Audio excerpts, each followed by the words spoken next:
মোৰ নিজৰ কামত ফ'কাছ কৰিম কাৰণ অলৰেডি বহুত সময় পাৰ কৰি দিলোঁ তাততো ইমান দিন থাকি একোৱেই কৰিব নোৱাৰিলোঁ আৰু ইয়াতো আহি যদি একেই হয় নহয় তেতিয়াহ'লেতো মোৰ গোটেই লাইফটোৱে স্পইল হৈ যাব তাৰমানে তোমালোকে লোকৰ ওপৰত দায়িত্ব দি গুচি যাবা নেকি আমাৰ দেখোন দিল্লীৰ অফিচটো তেনেকৈয়ে চলি আছে ইয়াতো চলাব অকল সনাতনে চলাবনে নে আমাৰ ইহঁত দুটা থাকিব ইহঁত দুটা যে আজি ওলাই গৈছে কিবা অফিচৰ কামত ওলাই গৈছে নেকি সেইবোৰ মই একো নাজানো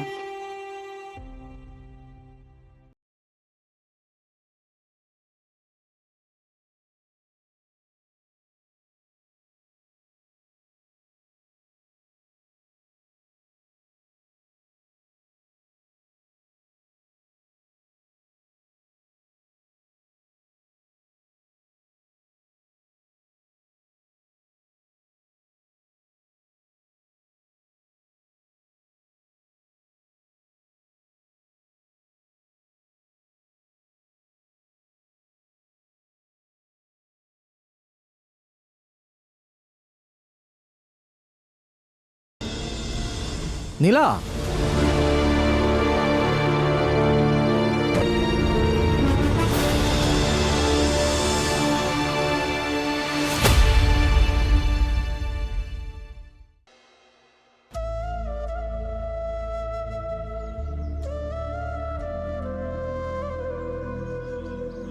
কি পঢ়ি আছা ৰচনা এখন লিখি আছো অঁ অঁ হেৰি নহয় শুনাচোন অঁ কোনোবাই তোমাক নামাতিলেও নাই মাতিলেও মাতিব সেইবোৰ কথা তুমি ভাবি নাথাকিবা তোমাৰ কৰিবলগীয়া ঢেৰ কাম আছে ভালকৈ পঢ়িবলগীয়া আছে ভালকৈ খেলিবলগীয়া আছে এইবোৰ কথাতহে এতিয়া তুমি গুৰুত্ব বেছি দিব লাগিব নীলাই যদি নামাতেও তাৰ কাৰণে তুমি মন বেয়া কৰি নাথাকিবা দেই তুমি ভাল হ'লে তাই এদিন নিজে নিজেই মাতিব তাই মোক কিয় বেয়া পালে দেউতা সেইটো তাইহে জানিব বেয়া পাইছে যদি পাওক আৰু মানুহে মানুহক কিয় বেয়া পায় কিছুমানে ভাল পায় কিছুমানে বেয়া পায় এইবোৰ আছেই তুমি যদি ভাল হোৱা তেতিয়া তোমাক চবেই ভাল পাব সেইটো কথাহে মনত ৰাখিবা আজিৰ পৰা নীলাৰ কথালৈ ভাবি নাথাকিবা দেই মা অঁ তাই তোমাক বেয়া পালেও তুমি তাইক বেয়া নাপাবা ঠিক আছে দেউতা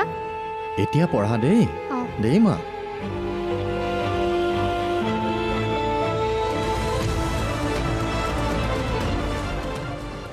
মই ভাল হ'ম তেতিয়া চবেই ভাল পাব আৰু নীলায়ো ভাল পাব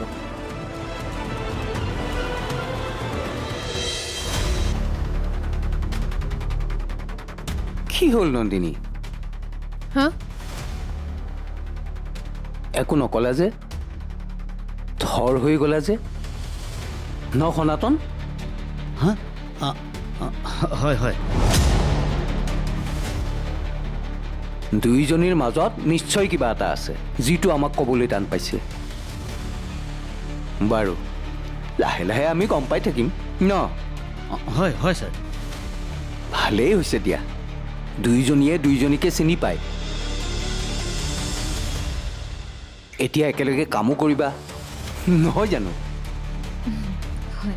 সনাতন এতিয়াৰ পৰা সকলো দায়িত্ব তোমাৰ ওপৰত তিনিওজনকে শিকাই বুজাই লোৱাৰ দায়িত্বটো কমপ্লিটলি তোমাৰ ওপৰত হ'ব ছাৰ অঁ মই তোমালোক তিনিওজনকে কৈছোঁ দেই তোমালোকে যাতে নিজৰ নিজৰ কামবোৰ নিয়াৰিকৈ আগবঢ়াই নিয়া মই তোমালোকৰ পৰা বেটাৰ ৰিজাল্ট আশা কৰিছোঁ অল দ্য বেষ্ট সনাতন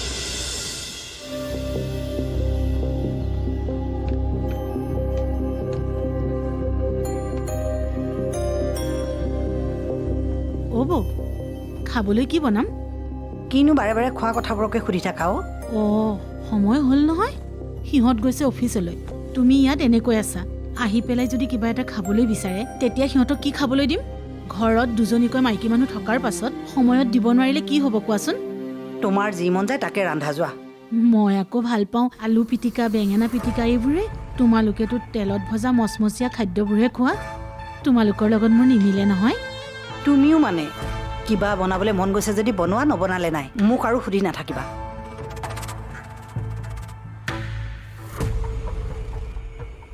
বেচেৰীজনী অৱস্থাটো দেখি বেয়াই লাগিছে।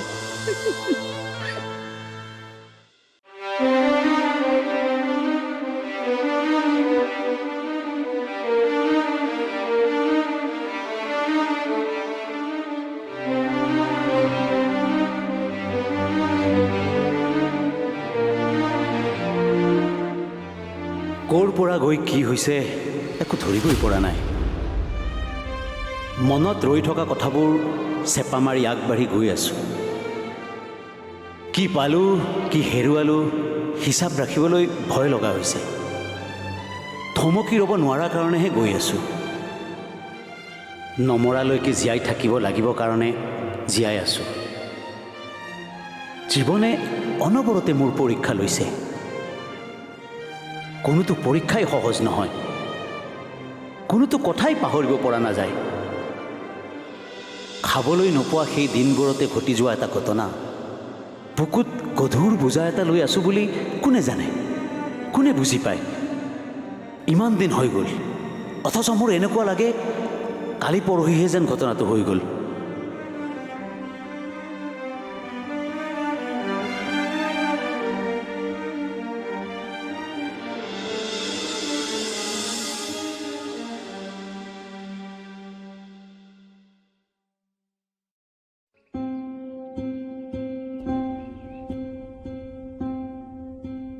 আহিলা?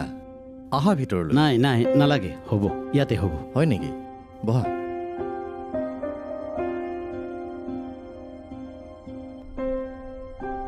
মই এটা বৰ ডাঙৰ কথা এটা ক'বলৈ মাতিছোঁ সনাতন। কোৱাচোন। যোৱাজনটো গ'লগৈ, তুমি এতিয়া কি কৰিম বুলি ভাবিছা? একো ভাবি পোৱা নাই। সদায় কাম নকৰিলে চলিব নোৱাৰা মানুহ আমি। ডিগ্ৰীটো এনেইহে ল'লোঁ, ক'বলৈ হোৱাৰ বাহিৰে একো কামত অহা নাই। যেনেকৈ নহওক তেনেকৈয়ে কৰি মেলি খাই আছিলোঁ। তাকো হ'ল এয়া, ক'ত যাওঁ কি কৰোঁ একো ভাবি পোৱা নাই। কিমান চেষ্টা কৰিও মানুহজনীক বচাব নোৱাৰিলোঁ। চোৱাচোন, মাটি সম্পত্তি যি আছিল সকলো গ'ল, কিন্তু মানুহ নাবাচিল। মই এতিয়া এই ডেৰমহীয়া ছোৱালীজনীলৈ কি কৰোঁ? তাইক খুৱাবলৈকেতো মই কাম কৰিব লাগিব, কিন্তু তাইক কাৰ হাতত এৰি থৈ মই কাম কৰিবলৈ যাওঁ? মই সেই কথাটোৰ কাৰণে মাতিছোঁ সনাতন। কোৱাচোন। মই পোনে পোনে কওঁ, অঁ, আমাৰতো ল'ৰা ছোৱালী নাই, জানাই। ল'ৰা ছোৱালী নোহোৱা মাক দেউতাকেহে বুজি পায় কিদৰে এটা দুখী জীৱন লৈ জীয়াই থাকে। সেইটো আৰু ক'ব লাগিছেনে? তোমাৰো যিহেতু ছোৱালীজনীক লৈ অসুবিধা হৈ আছে, আমিয়ে ছোৱালীজনীক লৈ ডাঙৰ দীঘল কৰোঁ দিয়া। হা? নাই নাই, তুমি ভুলকৈ নুবুজিবা। তুমি তাইক একেবাৰে আমাক দি দিব নালাগে। তাই তোমাৰ ছোৱালী হৈয়ে থাকিব। আমি মাথো তাইক চোৱা চিতা কৰিহে ডাঙৰ দীঘল কৰিব বিচাৰিছোঁ। কথাটো মানি ল'লে তোমাৰো সুবিধা হ'ব আৰু আমাৰো মাক বাপেক হোৱাৰ হেঁপাহ এটা পূৰণ হ'ব দিয়াচোন। ভৱিষ্যতে তাইৰ পৰা কিবা এটা আশা কৰি আমি তাইক ডাঙৰ দীঘল কৰিব খোজা নাই।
সনাতন, তুমি কিন্তু সঘনাই আহি থাকিবা দেই।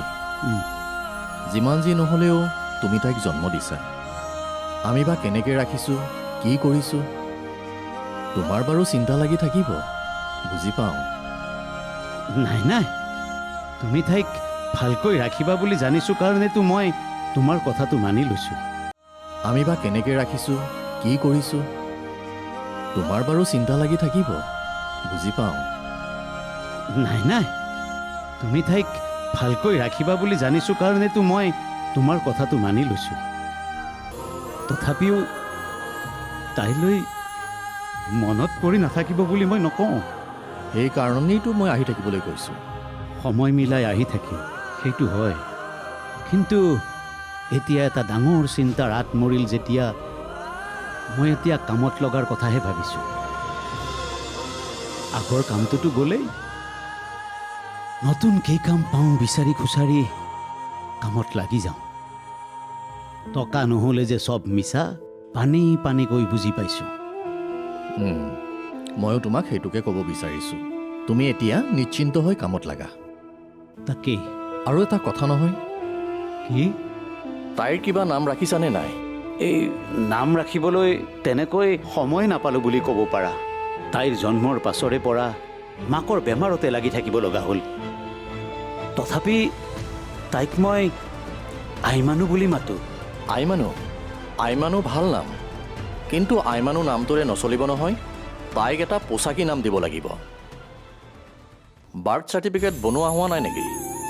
সেইবোৰ একোৱেই কৰা হোৱা নাই। ঠিক আছে, সেইবিলাক মই চব কৰি ল'ম, তুমি চিন্তা নকৰিবা। আমাৰ এওঁ কালি কৈছিল, তাইৰ যদি একো নাম ৰখা নাই, মই এটা নাম ভাবিছোঁ। মই ক'লোঁ কি? তেওঁ ক'লে নন্দিনী। নন্দিনী? নন্দিনী? হে, বঢ়িয়া বঢ়িয়া, বুজিছা? এই নন্দিনী নামটোকে ৰাখি দিয়া, ভাল হ'ব। ভাল হ'ব।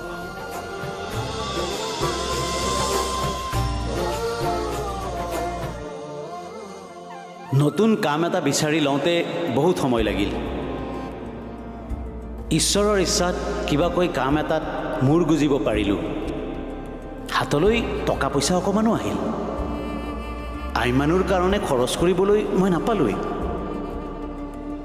চব সিহঁতেই কৰিলে। মই মাত্ৰ মাজে মাজে গৈ তাইক দেখা কৰি থাকিলোঁ। আৰু তেনেকুৱা দিন এটাতে সি মোক আকৌ এবাৰ মাতিলে। কি হ'ল? ভয় খোৱা মানুহৰ দৰে আছা যে? ভয় লাগে দিয়া। তুমি এনেকৈ কথা আছে আহিবাচোন বুলি ক'লে কিবা ভয় ভয় লাগে দেখোন। নাই নাই, একো ভয় খাবলগীয়া কথা ক'বলৈ তোমাক মই মাতা নাই। তোমাৰ কথা চিন্তা কৰিহে মই কথা এষাৰ কওঁ বুলি ভাবিছোঁ। তুমি কিন্তু না নকৰিবা দেই। কোৱাচোন। তুমি আকৌ বিয়া পাতা। কি? বিয়া? অঁ, এতিয়া তোমাৰ অৱস্থা বহুতখিনি ভাললৈ আহিছে। তুমি যদি এতিয়া লগ এটাৰ কথা নাভাবা, পিছলৈ তোমাৰ অসুবিধা হ'ব। কি অসুবিধা হ'ব? ঘৰলৈ আহি পানী এগিলাচ খুজিবলৈকে মানুহ এজন লাগে দিয়াচোন। এটা বাক্যতে গোটেইখিনি কথা বুজাই দিব খুজিছোঁ। তুমি কথাটো মানি লোৱা।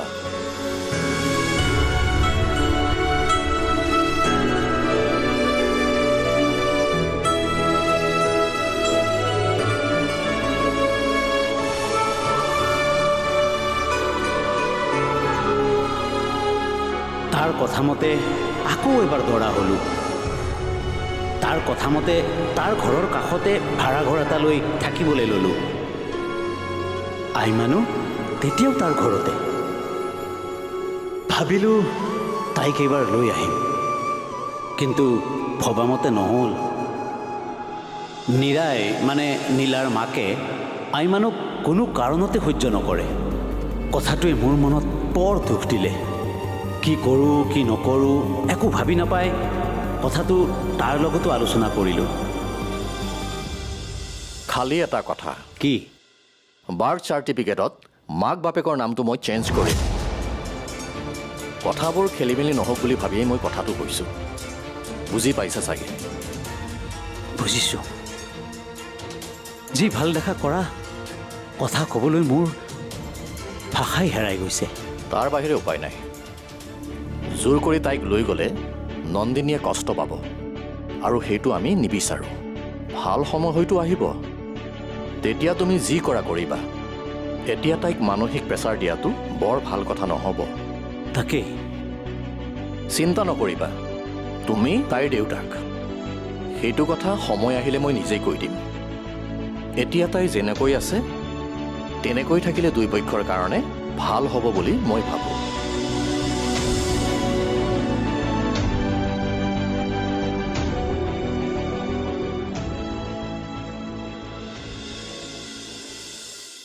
তাৰ কথা একান্ত বাধ্য ছাত্ৰৰ দৰে মই মানি গৈ থাকিলোঁ। নামানিও উপায় নাই। নীৰাই যেতিয়া আই মানুহ সহ্য কৰা নাই, জোৰকৈ তাইক লৈ আনি তাইৰ কোমলীয়া মনটোক আঘাত দিয়াৰ ইচ্ছা মোৰ নহ'ল। ঠিক সেই সময়তে নীলাৰো জন্ম হ'ল। আই মানুহ মোৰ চকুৰ সন্মুখতে মোৰ বন্ধুৰ ছোৱালী হৈ ডাঙৰ হৈছিল। মই বাপেকটো নীৰৱ দৰ্শক হোৱাৰ বাহিৰে মই কি কৰিব পাৰোঁ? ইমান জটিল পৰিস্থিতি এটাৰ মাজত সোমাম বুলি মই কেতিয়াও ভবা নাছিলোঁ। কিন্তু নভবাকৈয়ে সকলো হৈ গৈ আছে। অৱশ্যে সিহঁতে তাইক যেনেকৈ মৰম কৰে সেইটো দেখি কিবা এটা শান্তি পাওঁ।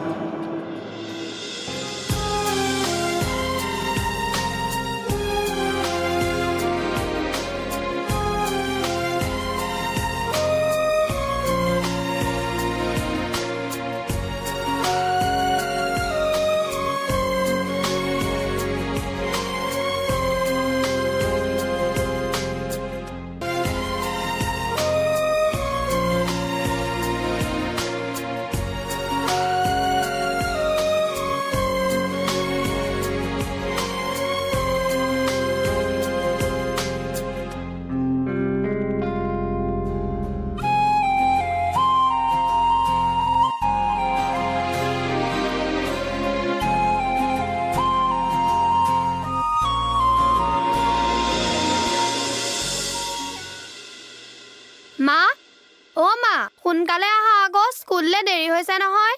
গৈছো ৰ। আহা আহা। হৈ গ'ল আৰু ব'ল।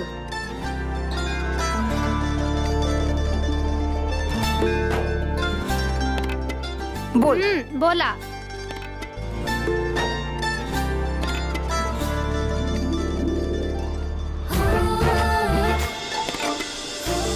মা, আজি ভাত কিহেৰে খালানো? কিহেৰে খাবিনো? তয়ো নাই, দাইলতে আলু দুটা দিলো, খাই দিলো আৰু। পিছে তই টিফিন শেষ কৰিলি নে নাই আজি? কৰিলো। কাৰোবাৰ লগত কাজিয়া লাগিছিলি নেকি? লাগিছিলো। কাৰ লগত? নিহাৰিকাৰ লগত। তাই মোক মাৰি আছিলে। আৰে এনেই মাৰিলেনে বাৰু তোক? অ' মা, আজি দেউতা কেইটা বজাত আহিব? আহিবৰ হৈছেই, ৰচোন। ফোনো কৰা নাই নহয়। অ' আজি তুমি দেউতাক ৰেকেটখন আনিব ক'লানে নাই? কৈছিলো, দেউতাৰে কৈছে মই ভালৰো ভাল ৰেকেট এখন আনি দিম আজি তাইক। তুমি মই খেলিম দেই।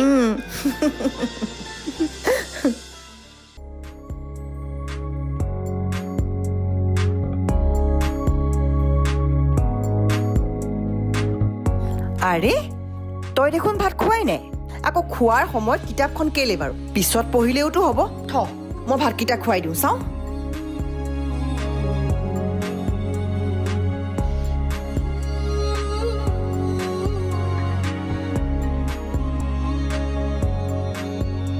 আলু অকণমান।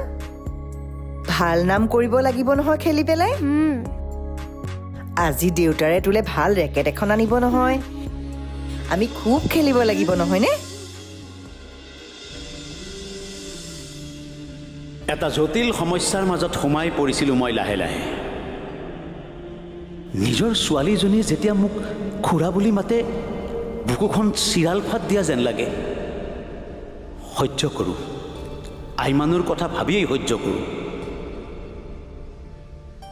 আৱেগিক হৈ যদি মই সঁচা কথাটো কৈ দিওঁ, তেনেহ'লে সকলোতকৈ দুখ পাব আই মানুহে। কাৰণ নীৰাই তাইক কোনো কাৰণতে সহজ জীৱন এটা নিদিব। মোৰ ছোৱালী বুলি চিনাকি দিবলৈ গৈ তাইক অশান্তিৰ জীৱন এটাৰ ভিতৰত সোমাই দিয়াতকৈ মাতকচোন তাই মোক খুৰা বুলি। নীৰাই আদৰি লোৱাৰ সময়কণ নহালৈকে মই সহ্য কৰি যোৱাত বাহিৰে আৰু উপায় নাই। নীৰাই যদি জীৱনত তাইক সহ্য নকৰে তেতিয়াও মোৰ এটা আশা আছে। নীলাঞ্জনা আইমানুৰ সৈতে উমলি জামলি ডাঙৰ হৈছে তাই অকণমান বুজা হ'লেই তাইক কথাবোৰ কম। কথাবোৰ শুনিলে তাই বায়েক হিচাপে আইমানুক আদৰি ল'বই।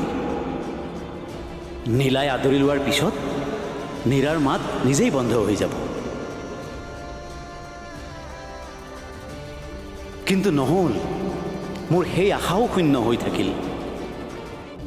যিদিনা গম পালোঁ নীলায়ো আইমানুক বেয়া পায়, কি কাৰণে তাই আইমানুক সহ্য কৰিব নোৱাৰা হ'ল, সেয়া আজিও মোৰ কাৰণে সাঁথৰ। নীলাই আইমানুক বেয়া পায় বুলি জনাৰ পিছতেই মই এটা কঠোৰ সিদ্ধান্ত ল'ব লগা হ'ল।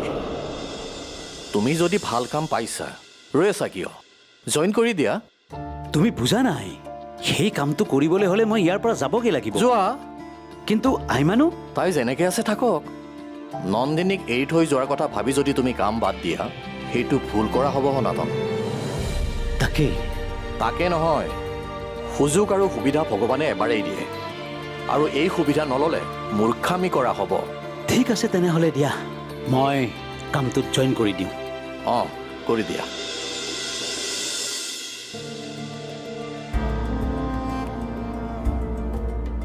এদিন সেই ঘৰ সেই ঠাই এৰি আইমানুৰ সম্পূৰ্ণ দায়িত্ব বন্ধুৰ হাতত এৰি দি নীলা আৰু নীৰাক লৈ মই যাবলৈ ওলালোঁ। গৈ থাকোঁ দিয়া। যোৱা, গৈ থাকা। নীৰা ক'ত? তেওঁ আগবাঢ়িল। ৰীতা কামত ব্যস্ত আছে চাগে। আছে ভিতৰতে। আইমানু, অঁ ভালকৈ থাকিবা দেই। অঁ মই মাজে মাজে খবৰ কৰি থাকিম। দেউতা, তুমি যাবানে? মই যাওঁ।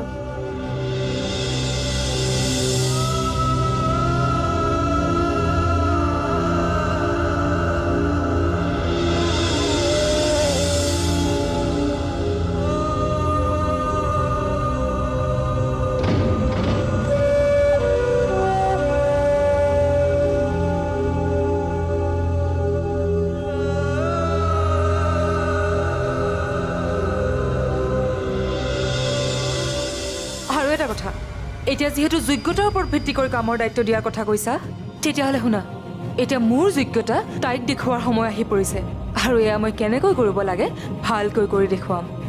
এণ্ড থেংকছ গড, মোক যে আহি এই জেগাত খাৰ কৰাইছে। আৰু এটা কথা গম পোৱা নে নাই? কি? দাদা বৌহঁত ইয়াৰ পৰা গুচি যাম বুলি কৈছে নহয়। ক'লৈ যাব? নাজানো। আপোনাক কোনে ক'লে? মায়ে? বৌয়ে মোক নিজে কৈছে, মানে দাদা বৌয়ে ৰিমজিমক অকণমান উলিয়াই নিব বোলে। হয় নেকি? ৰাজনন্দিনী।